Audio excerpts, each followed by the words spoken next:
2021 general ఎలక్షన్స్కు ముందు అప్పటి west Bengal ముఖ్యమంత్రి మమతా బెనర్జీ గారు కాలికి గాయం అయినట్లుగా నటించి కాలికి పెద్ద బ్యాండేజ్ వేసుకుని ఎలక్షన్స్ పూర్తయ్యేంత వరకు కూడా ఆ కాలి గాయంతోటే వీల్ చైర్లో తన ఎలక్షన్ క్యాంపెయినింగ్ నిర్వహించారు.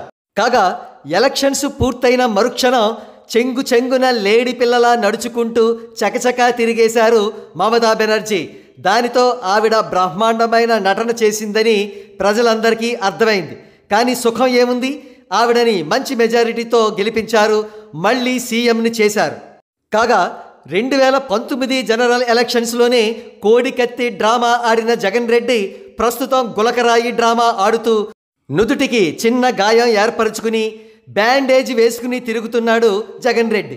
వాస్తవానికి గాయం తగిలిన 2 రోజులకే బ్యాండేజ్ తీసివేయమని, ఎక్కువ రోజులు బ్యాండేజ్ పెట్టుకోవద్దని డాక్టర్లు శ్రేయోభిలాషులు జగన్ రెడ్డికి సలహా ఇచ్చారు. అయితే జగన్ రెడ్డి వాళ్ళ మాటలు బేఖాతరు చేస్తూ నేను బ్యాండేజ్ మే 13వ తేదీ వరకు తీయను, ఏం పీక్కుంటారో పీక్కోండి అని చెప్పి ఎలక్షన్ క్యాంపెయినింగ్ నిర్వహిస్తున్నాడు. అయితే 2019వ సంవత్సరంలాగే 2024లో కూడా ఆంధ్రప్రదేశ్ ఓటర్లు వాజమ్మలై తనకే ఓట్లు వేస్తాడనే పిచ్చి భ్రమలో జగన్ రెడ్డి ఉన్నాడు.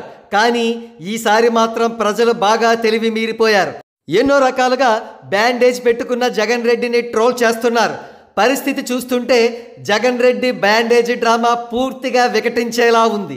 అయినప్పటికీ జగన్ రెడ్డి వెనకంజ వేయడం లేదు. చిత్రం ఏమిటంటే మొదటి రోజు బ్యాండేజ్ సైజుతో కంపేర్ చేస్తే ప్రస్తుతపు బ్యాండేజ్ సైజు ఇంకా పెరిగింది. ఈ పెరిగిన బ్యాండేజ్ సైజుల వివరాలు ఈనాడు పేపర్లో చాలా క్లియర్గా వేశారు. ఇక్కడ ఫోటోలో అది మీరు చూడవచ్చు.